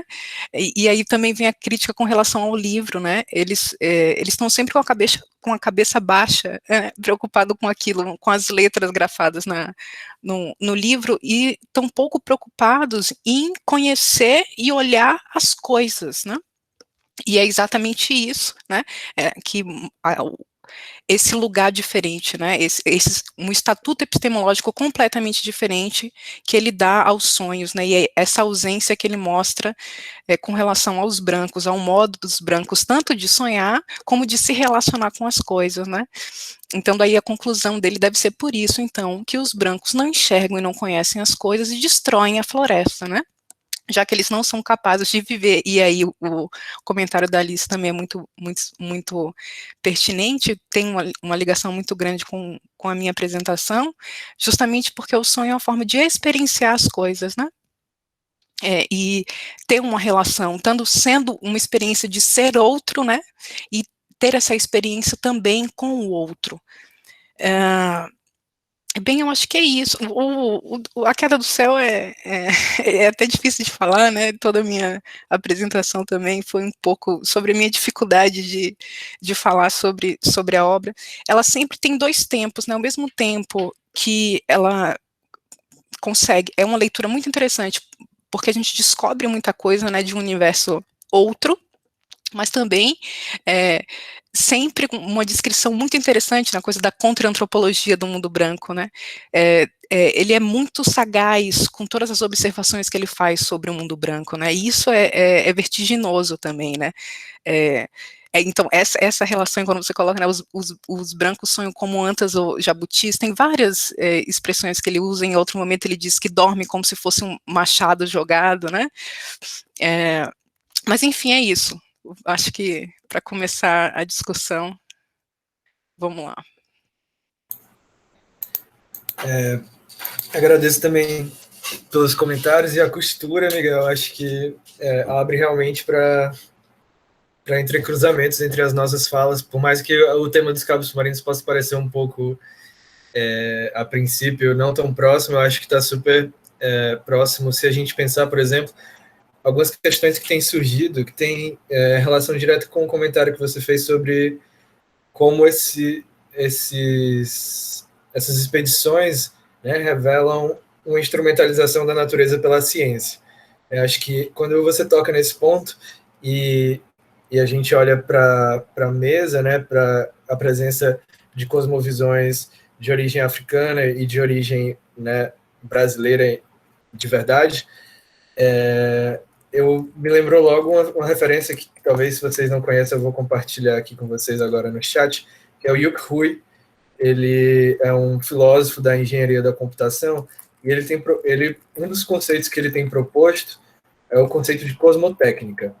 que ele pega dialogando ali com as discussões sobre cosmopolítica envolvendo Viveiros de Castro, e ele fala da importância de que cada vez mais, né, nós criemos contraposições à instrumentalização da natureza pela ciência através de outras cosmovisões sobre tecnologias, né, sobre outros modos, outras cosmologias possíveis para a tecnologia. E, nesse sentido, eu tenho um dos caminhos que minha pesquisa sobre cabos submarinos, né, que é bem mais ampla do que essa apresentação que eu fiz para vocês aqui agora, envolve exatamente pensar como é que a gente pode observar e encarar e se relacionar e pensar, imaginar as infraestruturas que viabilizam tanto a nossa comunicação quanto tudo, né, que a gente depende para existir da forma que a gente existe, né, energia, né, depende aí de hidrelétricas, que inclusive a gente está passando por uma crise agora, né, infraestruturas como cabos submarinos, como satélites, né, as diversas infraestruturas que viabilizam a sociedade existir como ela existe, como que a gente pode pensar essas infraestruturas a partir de outras cosmotécnicas, né? Isso envolve exatamente chamar, né, como é que o Davi Copenau pode pensar sobre cabos submarinos e trazer, né, um pensamento sobre essas tecnologias que vá contra a instrumentalização da natureza pela ciência, né? Como é que um pensamento, né, a Alice trouxe, por exemplo, o Muniz Sodré, né, na fala dela, que é um pensador da comunicação, né, e que eu gosto muito do livro dele, Pensar na Go, em que ele faz um pouco essa questão, esse trabalho que o Yuk Hui convoca, né, de trazer outras cosmotécnicas para se pensar sobre tecnologia. Eu acho que o Muniz Sodré, no Pensar na Go, que é essa publicação de 2017, ele começa a fazer isso, né, trazendo um pouco de uma filosofia na Go para pensar diversas questões. E um dos caminhos que a minha pesquisa tem apontado é exatamente como é que a gente pode encarar essas infraestruturas, né, e dar outra imaginação, outro imaginário e outras racionalidades para essas infraestruturas que não sejam a instrumentalização da natureza. E eu acho que parte dessa consideração envolve entender, por exemplo, quando a Alice fala sobre as forças, né, que são os orixás, entender, né, quais são as possíveis relações, por exemplo, da força do oceano enquanto um agente, né, das águas oceânicas enquanto algo que possui agência em si, né, como é que essa força pode falar para nós sobre infraestruturas das quais a gente depende, né, como cabos submarinos, como satélites. Acho que esse é um ponto, né? Acho que a ideia de cosmotécnica, ela atravessa as nossas três falas. E o outro ponto que você comentou rapidamente foi sobre a geografia dos cabos, né, que você não viu a África ali, não viu cabos conectando a África no século XIX. E é verdade, assim, né, a expansão da geografia dos cabos submarinos no século XIX tarda a chegar à África, e quando chega, né, a expansão dessa geografia é com propósitos coloniais, né? Então, a função da expansão da rede de cabos submarinos no século XIX foi exatamente, né, viabilizar um controle maior das metrópoles sobre os territórios que estavam sob o seu domínio ao redor do mundo. Então, quando chega na África, chega tarde, e ainda chega com esse propósito colonial. E eu também trabalho com a rede contemporânea de cabos submarinos de fibra ótica, né? Eu tive a oportunidade de ir para Angola, para onde atualmente eu moro em Fortaleza, que é onde chegam a maioria dos cabos submarinos que chegam no Brasil e na América Latina chegam aqui em Fortaleza. E tem o primeiro cabo a conectar a América Latina com a África, o primeiro cabo submarino de fibra ótica, chegou em 2016. Então, parte da minha pesquisa envolveu também ir lá, né, em Angola, onde está a outra ponta do cabo, que começa aqui em Fortaleza, e conhecer o território, né, pensar como é que os lugares onde esses cabos chegam podem influenciar a nossa própria percepção sobre os cabos, né, porque quando a gente vê a representação dessas infraestruturas no mapa, a gente não vê os lugares onde elas chegam, a gente não vê as pessoas que estão no entorno, a gente não sabe quais são os pensamentos que podem existir naquela terra onde aquele cabo chega. Então, é como se a representação gráfica desses cabos neutraliza qualquer influência do ambiente e de outros modos de se pensar sobre as infraestruturas naquele ambiente. Então, parte da minha pesquisa envolve, né, mostrar quais ambientes são esses em que as pessoas chegam, que pessoas vivem no entorno e que outros tipos de ideias e epistemologias a gente pode encontrar para pensar essas infraestruturas que a gente depende, mas que a gente pensa muito pouco nelas.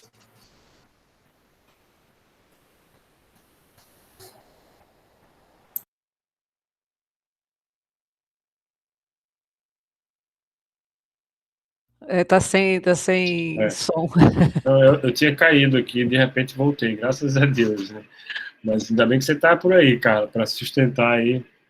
Mas eu ia passar a palavra justamente para você, então se tivesse caído não ia ser tão grave. Tá. Graças ao cabo ótico que eu tenho aqui em casa, a minha internet cai menos. Mas isso não quer dizer que eu elimine os sons da natureza. Peraí.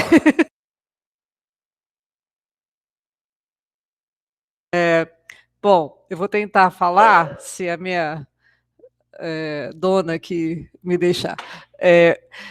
Parabéns aí à mesa. Quando nós montamos, vou ligar até a câmera aqui para vocês me verem um pouco.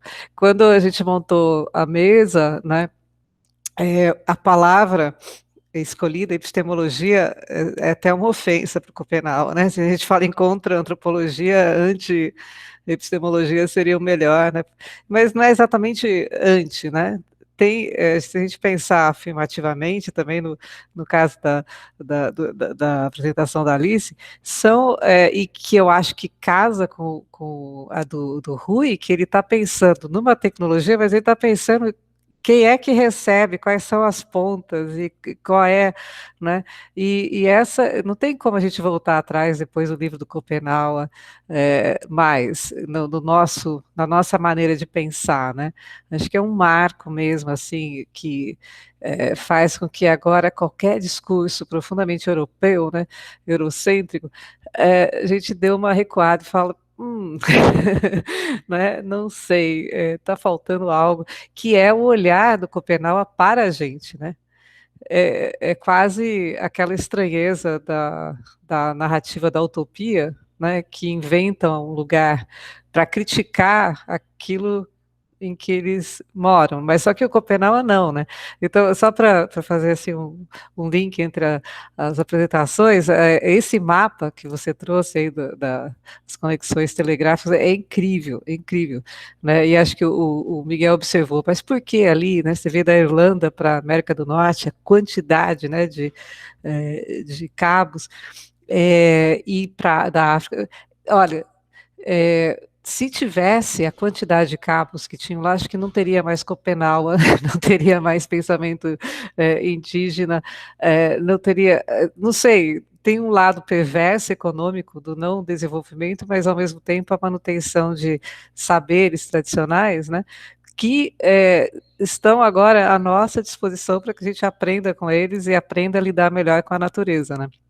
Parece meio retórico falar isso, mas eu acho que não é, assim, é evidente no momento que a gente vive, né, o quanto a gente pode aprender com eles até sobre tecnologia, né, porque está aqui o Patrick Cavalcante, que gravou uma entrevista que ele me convidou para fazer com um cineasta indígena, que é o Tacumanco Yukuro, e que aprendeu a fazer cinema com vídeo nas aldeias e depois lá na Universidade no Rio de Janeiro, e tem uma produção imensa ali e faz festival de cinema dentro da aldeia, né? Então, o jeito que eles lidam com a tecnologia também é interessante da gente perceber, porque não é como a gente lida, né? Então, a gente tem tanta coisa para aprender, né, que, enfim, eu acho que está aqui um diálogo fortíssimo para mostrar que aquilo que é decolonial ou descolonial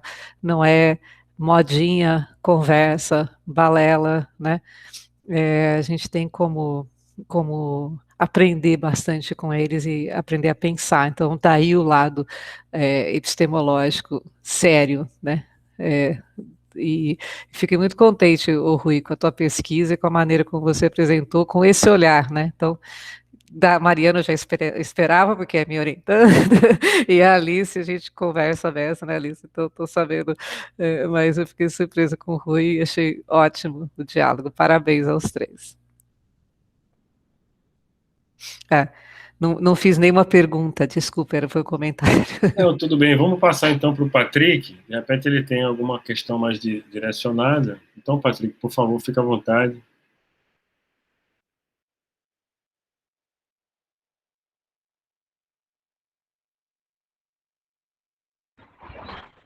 Olá, vocês estão conseguindo me ouvir? Sim, né? Sim, tá tudo bem, pode Mariana, falar. me desculpe por não ter assistido essa apresentação. Na verdade, meus dados caíram, tive que colocar de novo. Mas, assim, achei muito interessante, eu li o seu resumo e achei muito interessante a questão dos sonhos relacionada à questão indígena, né? E eu consegui assistir a primeira apresentação e a segunda, a terceira também, e achei muito interessante. Mas eu tenho uma pergunta, na verdade, para lhe fazer. Tá aqui um pouco de zoada, mas eu acho que dá para ouvir. O que eu queria lhe perguntar era em relação à questão dos sonhos,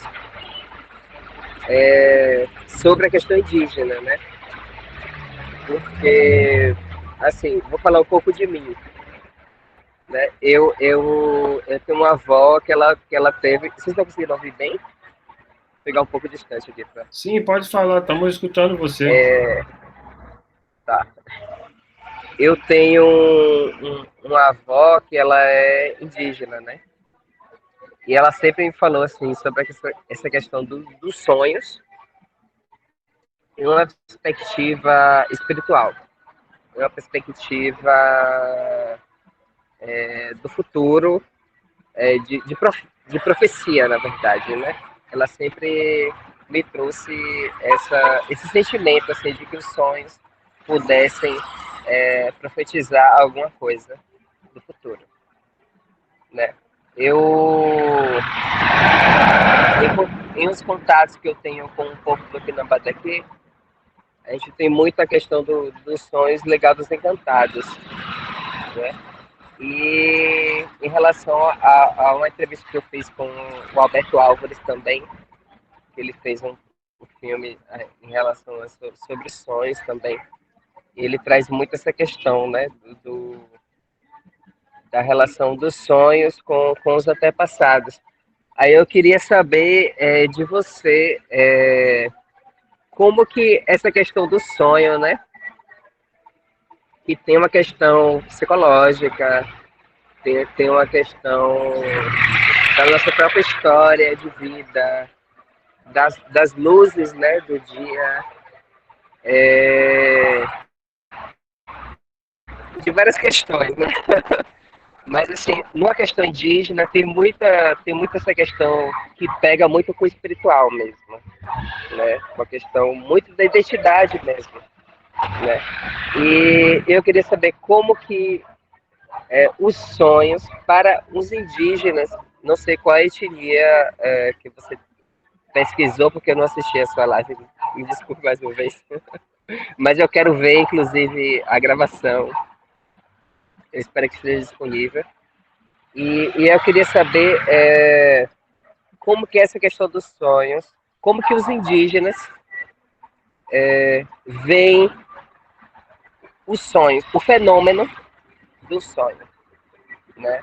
Eles veem como uma questão profética, como uma questão espiritual, como uma questão histórica, como que eles enxergam os sonhos, como é que eles concebem os sonhos e como que eles conseguem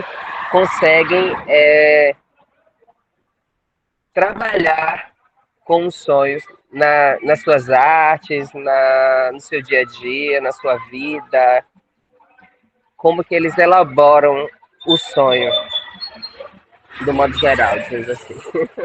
Obrigado, Patrick. Vou passar então para a Mariana comentar. Por nada. Obrigada, Patrick. Obrigada pela questão. Obrigada pela presença. Bom te ver. Fiquei com saudade. Então, são muitas dimensões. Tira o áudio, Patrick, por favor, para a gente ficar mais... Se você puder... perfeito. você, no seu comentário, né, você propõe uma questão, mas você faz comentários também muito pertinentes. Fica claro pelos seus comentários que são muitas dimensões, né? E o sonho toca em inúmeras dimensões. Nesse texto, né, eu quis restringir a questão da epistemologia, né, como uma forma de conhecimento. Tem, obviamente, a questão da profecia. A própria queda do céu é uma profecia, né, faz parte da cosmologia Yanomami, né. A gente está falando aqui do pensamento em Yanomami, né. A própria queda do céu é uma profecia, né. Então, se a gente continuar com a destruição da floresta, né, e a gente continuar o modo como a civilização se relaciona com o meio ambiente, né, uma hora o céu vai ficar tão cheio de buraco que os xamãs não vão mais aguentar segurar o céu e ele vai cair, né. Então, o nome, o que nomeia a obra, né, já é um sonho, né, e é uma profecia. Mas eu não me detive nessa questão, nesse texto, né, porque eu acho que tem uma diferença quando a gente pensa assim, o espiritual e a profecia, o que justamente mostrar como o sonho, na perspectiva indígena, tem um estatuto epistemológico de conhecer, né? Conhecer as coisas. Para que eu seja capaz de conhecer as coisas, é preciso que eu sonhe, é preciso que eu me permita essa experiência de limiar com o outro, né? Que eu mude o ponto de vista, né? Que eu pense outras perspectivas e a possibilidade de outros pontos de vista. Então, essa relação com o outro.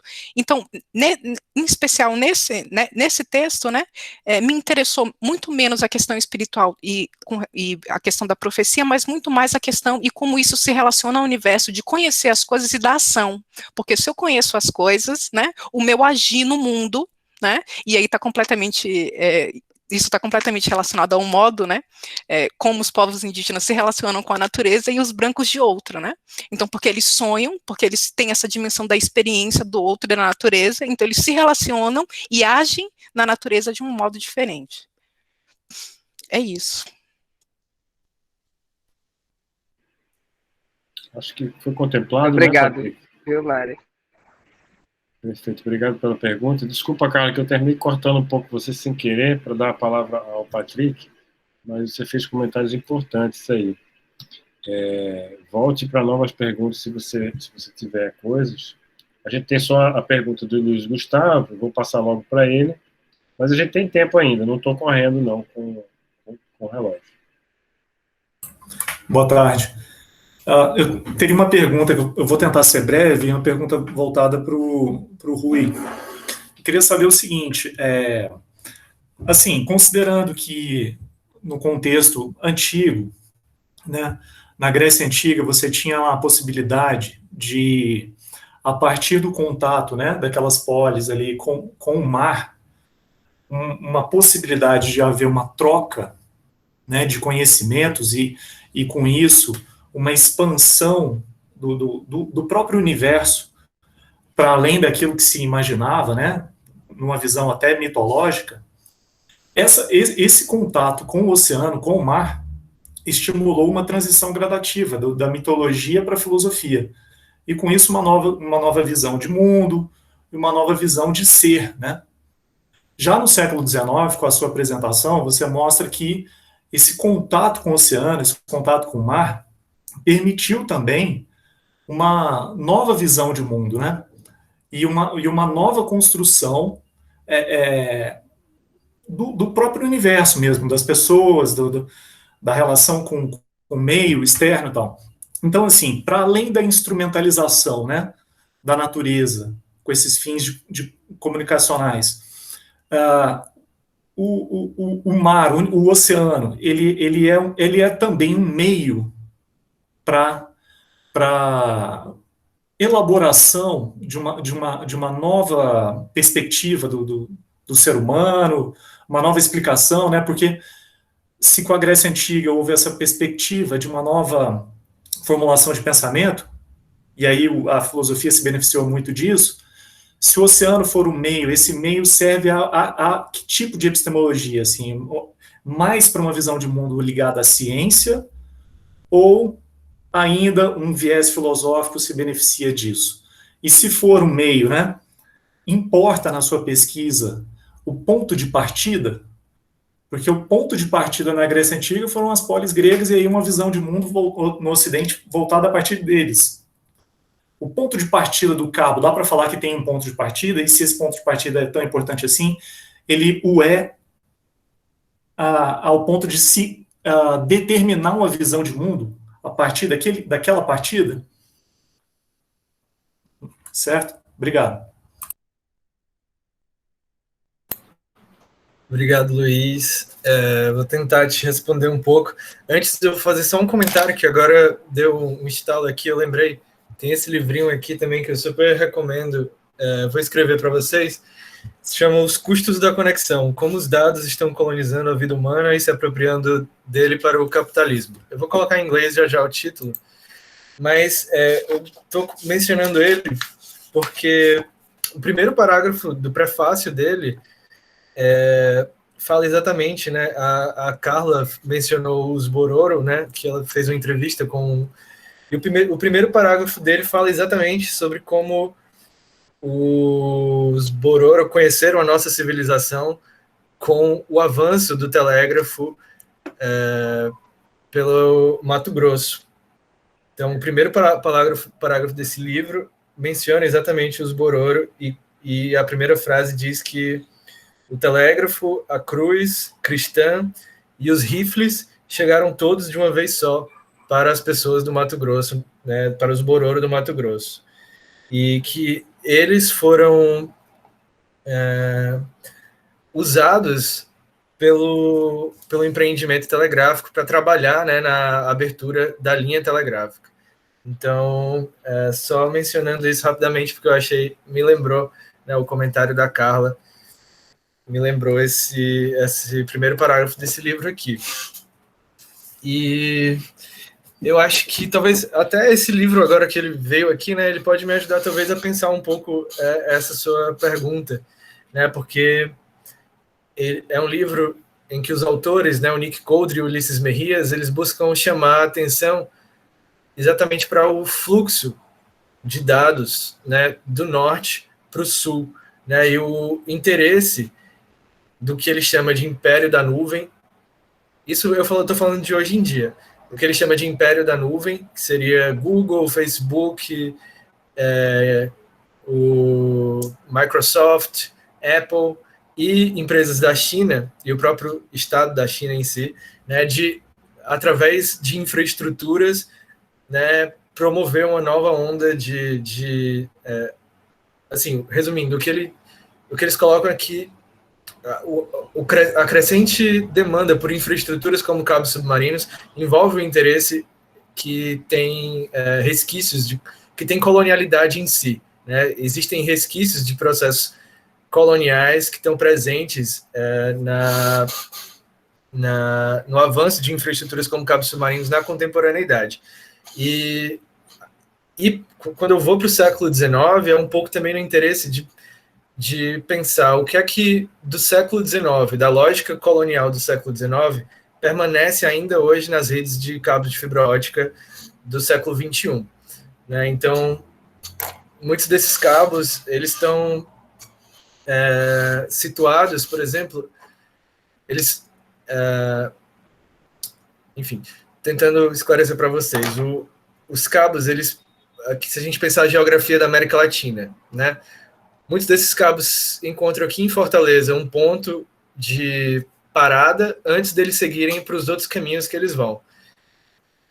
A maior parte desses cabos, até pouco tempo atrás, ia para os Estados Unidos, né? E, nesse sentido, se a gente for pensar a partir da sua pergunta, né, os Estados Unidos e Miami seria boa parte dos cabos que conectam a América Latina com o resto do mundo, até pouco tempo atrás, tinham como ponto de partida ou como ponto central, né, Miami, nos Estados Unidos. E o que é que isso viabilizou, por exemplo? Viabilizou os casos de espionagem como os que foram revelados em 2014, 2013, 2010, né, por Julian Assange e por Edward Snowden. Foi depois que a Dilma Rousseff revelou que se descobriu que a Dilma Rousseff tinha sido espionada pela Agência Nacional de Segurança dos Estados Unidos, que ela decidiu construir o primeiro um novo cabo submarino a conectar a América Latina com a Europa. criando uma rota alternativa para os dados não passarem pelos servidores dos Estados Unidos. Então, assim, se você pergunta se o ponto de partida importa, ele importa no sentido de que tem toda uma questão de governança, de soberania e de territorialidade que está envolvida no entendimento sobre como esses cabos funcionam e como eles podem ser apropriados, né, em casos de espionagem como esse. Então, como a Carla pontuou aqui, né, o ponto de partida desde os gregos é o domínio imperialista.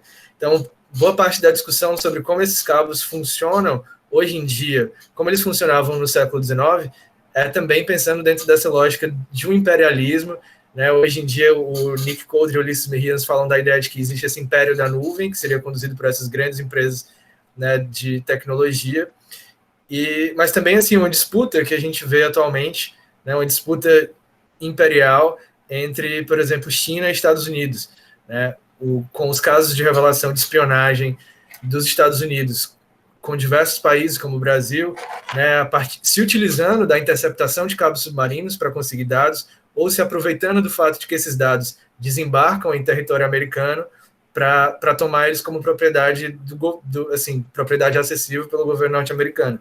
E depois, conforme foi revelado esses casos de espionagem, a China passou a investir amplamente no desenvolvimento dessas infraestruturas para que eles não precisem das infraestruturas americanas. A reação dos Estados Unidos é que agora eles fizeram todo esse boicote com as tecnologias chinesas, com a Huawei, né, que é uma empresa que também investe no setor de cabos submarinos, e eles, desde que as investigações de espionagem têm sido reveladas, né, a China passou a buscar a viabilizar a sua própria infraestrutura, financiando vários cabos em territórios que não passam pelos Estados Unidos. Então, a China financiou cabos na África, um outro cabo que conecta Fortaleza com Cribe, nos Camarões, né? Tem vários cabos aí que estão no meio dessa disputa imperialista. Eu acho que, enfim, o oceano é muita coisa, o oceano. Eu acho que a gente tem muito a conhecer sobre ele, tem muitas cosmologias que dizem muita coisa sobre ele, né? Eu gosto de pensar, por exemplo, também a partir do Foucault, que fala sobre o cosmograma Bakongo, e que ele fala do oceano como a calunga, como se o oceano fosse uma infraestrutura que separa a vida dos vivos da vida dos mortos e a vida dos mortos da vida dos vivos. É como se não existisse morte e vida, e o oceano fosse um portal em que a vida flui em si mesmo. Então, para além da instrumentalização do oceano e da consideração do oceano como meio, eu acho que a gente tem que pensar em termos de ampliar cosmovisões, cosmopolíticas e cosmotécnicas de como o oceano e as infraestruturas podem, né, estar operando fora dessa lógica imperialista, né, fora dessa lógica que sustenta dinâmicas de colonialidade. Não sei se eu consegui responder a tua pergunta mais ou menos, mas eu vou colocar aqui o nome. E é bem interessante esse livro para pensar essas conexões que existem entre essas diferentes temporalidades. Assim, eu trago aqui o século XIX, mas é exatamente servindo de base para questões que eu estou trabalhando, pensando no século XXI também. Vou colocar o nome aqui agora para vocês. Obrigado, Gustavo, pela pergunta. Obrigado, Rui. Ótimas considerações aí para o Luiz Gustavo. Vou só ler alguns comentários aqui. A Carla comenta do Império das Nuvens, né? Pensando aí nessa nova rede de conexão que talvez use cabos, eu imagino que sim, mas que também, pensando nessas redes por satélite, né? Não sei, a Carla tenha pensado nisso, pode falar. Teve uma questão também do Patrick. Miguel, Oi. eu só estava seguindo o raciocínio do Rui, e esse conceito, achei genial. Eu vou procurar essa referência que ele passou. Sim. Muito importante, obrigado. Sim, eu também anotei aqui. E a pergunta do Patrick para a Mariana, que está no chat, né? Vou falar aqui para ficar gravado, já que esse chat a gente vai perder.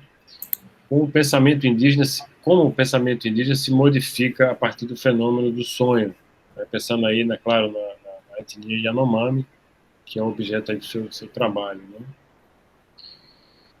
Eu acho que você poderia comentar essa questão, e acho que devagarzinho vamos caminhando para o desfecho.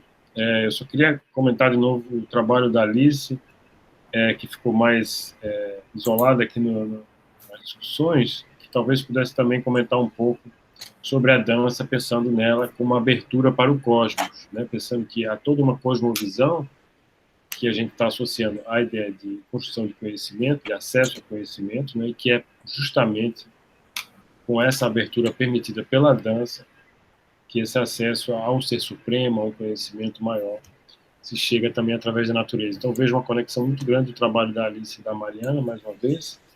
Eu acho que a Mariana poderia comentar, talvez, a fala do Patrick, e depois a Alice comenta e a gente fecha a nossa mesa.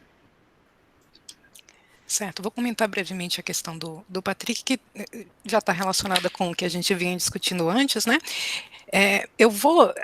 Eu poderia pensar nessa modificação em inúmeras dimensões, né? Eu vou me ater à dimensão que nesse texto me interessou mais, que é a dimensão epistemológica. Então, eu te responderia, a modificação é justamente uma expansão do pensamento. Tá? E aí é muito interessante como ele...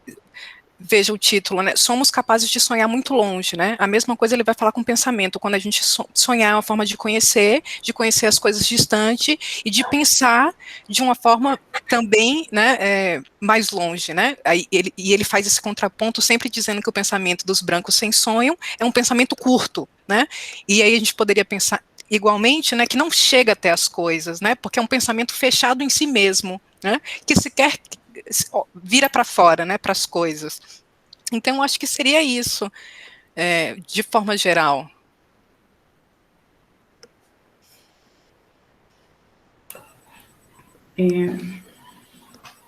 Posso comentar a questão, Miguel?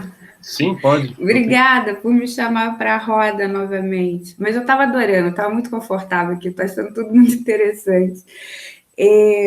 Quando a Mariana fala, né, em ampliar pensamentos, né, ou em querer se deter à questão epistemológica, eu penso que, considerando a cosmovisão indígena, e mesmo essa aproximação que eu estou pretendendo com a africana, é difícil. Eu entendo que, claro, ela está propondo uma separação, uma sistematização para jogar a luz, mas é difícil pensar isso em separado. Que essa questão da separação entre pensamento e corpo é bem ocidental mesmo, né? Desde Platão, se a gente quiser, mundo das ideias e dos sentidos. Então, quando eu penso, e essa questão que o Miguel me coloca também, quando a gente pensa em expansão de pensamentos, a gente está falando em uma ampliação de subjetividades também, né? Tudo muito harmonioso, né? Tudo que em mim sente está pensando, né? Mesmo, eu estou dizendo só de uma dificuldade mesmo que tive para entrar nessa perspectiva de mundo, né? E para considerar tanto os indígenas quanto essa questão né, da nossa ancestralidade africana, em como isso opera junto, né? Corpo e conhecimento, difícil, e espiritualidade. Então, tem uma questão com a religião também, né? Enfim, eu tive uma dificuldade tremenda, porque eu sou muito pouco religiosa, então considerar essa questão da espiritualidade mesmo para dar conta da complexidade disso, né? Então, quando o Miguel chama a atenção, é um pouco isso. Quando eles dançam, eles deixam de se considerar enquanto indivíduos, nas nossas particularidades, né, nas perspectivas bem específicas, junto aos nossos, enfim, anseios particulares, mas se amplia essa subjetividade. Eles estão nos termos que eles afirmam, eles estão em sintonia com esse cosmos, com essa energia, enfim, né, se conectam, então, aí com esse âmbito da natureza mesmo, né. Daí a possibilidade de pensar uma formação corpórea, né, que não está ligada somente ao âmbito dessa episteme, dessa compreensão intelectual, mas há uma formação dos sentidos, né, e aí se vivifica o estado de ânimo, né, mediante o rito. Esse sujeito se reconhece como outro mediante o rito, né? É preciso, como vai dizer o Ailton Krenak, uma fricção entre nós, né? Para frear essa alienação, né? Que, enfim, com relação à natureza, né? Acho que é isso. Miguel, posso falar rapidinho? Sim. Porque eu nunca tinha esquecido a Alice, não é que como ela falou primeiro, e a gente vai ouvindo os outros, e desculpa, Alice, mas eu acho muito legal, assim, e pensando que o Krenak também distingue, né, assim, a diáspora, né, daquilo que é autóctone, né, dos indígenas e os africanos, porque tem uma tentativa de compor uma identidade, né, como se fosse a do caboclo, né, e ele diz, não, a gente tem que observar essa diferença, e eu acho que, eu não sei, a gente ouviu falar tanto de Goethe, e Itália, e Humboldt, e de tantas viagens, né, científicas, mas eurocêntricas, né, para o Novo Mundo, que essa viagem a diaspórica, né, ela faltou, né, Miguel? Acho que eu estou achando que faltou um pouco, mas até, assim, por curiosidade, né, pensando que a África, agora como o Rui estava falando, os chineses estão comprando, né, tudo, então como é que a gente vai enxergar, assim, talvez o Brasil ainda seja o lugar que conserva essas práticas que são tão impressionantemente ricas, né, da Umbanda, do Candomblé, até mais do que numa África que está colonizada agora por outras fontes, né? Assim, fontes econômicas fortes, né? Violentas. E que talvez, claro que se pensa muito sobre a diáspora, né? O Patrick é da Bahia, quer dizer, ali os estudos, né, de raça, enfim, são bem profundos e antigos, né? Mas tem algo que talvez a gente tenha que marcar como diferença, né? Então, eu queria ver como é que você pensa isso. Carlinha, não entendi a diferença entre África e a nossa cultura afro. Não, é que assim, você estava tentando achar um ponto em comum com a Mariana, né? E aí, assim, não com a Mariana, desculpa, assim, entre as experiências, né? Das subjetividades, dos corpos, etc. Aí você citou o Krenak, eu estou indo justamente para ele para dizer a diferença tem que ser marcada, mas sim, ambas se encontram nesse conjunto de saberes tradicionais, que é um saber tradicional que nem a África talvez mais comporte, e que aqui por um mecanismo econômico perverso, eles acabam existindo, né? Como talvez lá não exista mais, eu não sei, assim, na verdade eu estou valorizando as práticas, assim como as práticas indígenas, né, mas é que você lembrou a figura do caboclo, que transita entre os dois mundos, né, mas são mundos diferentes, né. Sim, sim. Então, como é que você vê isso? Eu concordo plenamente com você. Eu penso que... Bom, aqui eu estou tentando fazer aproximações para a gente conversar mesmo, e de fato eu percebi essa semelhança indo a campo, estudando os indígenas Boi, Bororo, no rito funeral em especial, e agora no Candomblé. E a semelhança é essa, eles cantam seus mitos e os encenam, que fique claro. Agora, os mitos são outros, a perspectiva de mundo é outra, os deuses são outro, os instrumentos musicais são outro. Eu não tinha dito isso, né? Agora estou botando ênfase. São, de fato, outras perspectivas de mundo, né?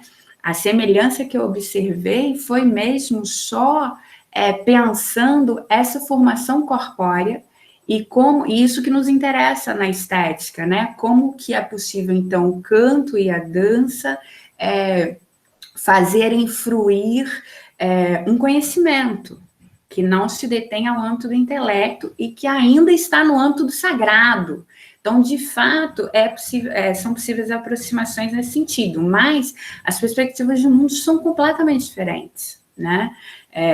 E para cada etnia indígena, mitos distintos, deuses distintos, ritos distintos, pinturas faciais, corporais, ornamentos plumários, instrumentos musicais. Então, quer dizer, se a gente tem mais de 200 de indígenas no Brasil ainda, para cada qual uma perspectiva de mundo, ou se quisermos aqui, uma episteme distinta. E assim também para os povos africanos que aqui chegaram, né? Agora, a questão do caboclo, de fato, que a Carla observa bem, também haverá distinção, né? O rito do caboclo se distingue completamente dos ritos voltados para os orixás, né? O que eu chamo a atenção é para o quão híbrido e o quão mestiça também é a cultura brasileira. Então, no samba de caboclo se reuniam, é uma representação do encontro dos indígenas com os negros, né? Que se data, né, pelo que eu vi dizer lá, não sei a fundo, desde o século XIX. Então, houve esse encontro, houve esse samba, esse toque dos atabaques, esse dançava, então, de fato, isso acontecia no meio da mata, né? Então, é um traço da cultura brasileira também pensarmos o encontro desses grupos, né, dessas cosmovisões, e como elas dialogam, sem perder, né, a sua estrutura, né, sem que se esmaeça aí suas características principais, né? Então, é interessante a gente pensar esse aspecto também. O caboclo me chama a atenção muito por causa disso, e também o boiadeiro, que é uma figura mestiça, né? Quer dizer, então a gente tem também, é possível afirmar essas autóctones distintas, essas da nossa ancestralidade africana, com a sua distinção a partir das nações dos candomblés de Queto, mas há também uma cultura híbrida, né, mestiça, desse encontro, desse sujeito que é brasileiro, ora. É disso que a gente está falando. O brasileiro vai ser o quê, né? É isso, que a gente assuma também que nossos corpos, o Willem Flusser vai dizer, né, que nossos corpos têm um ritmo tal que é africano, independente do nosso pertencimento étnico, né? Então, que a nossa cultura, em alguma medida, também compreende esses elementos todos que estão em nós, né? Gente, estamos em cima da hora para fechar já. Tem algumas considerações que o Patrick fez para a Alice, eu peço para ela dar uma olhada no chat. Agradeço as falas do Rui, da Mariana e da Alice. Agradeço também a contribuição de todos, a participação de todos que ficaram aqui até o final, ao Pedro, que está aqui na monitoria no apoio, e também ao Léo, que está aqui no suporte técnico até o finalzinho, firme e forte aqui com a gente. E logo mais, às 18 horas, temos então a Roda 4, que é Relatos de Viagens nas Ficções Especulativas Feministas, que vai ser mediada pela Carla, exatamente às 18 horas. Então a gente precisa realmente dar uma pausazinha para o cérebro acalmar e recomeçar. Parabéns a todos, parabéns, Miguel, pela coordenação. Até daqui a pouco, se forem acompanhar. Então, obrigado, Léo. Pode encerrar a gravação. Beleza. Obrigado, gente.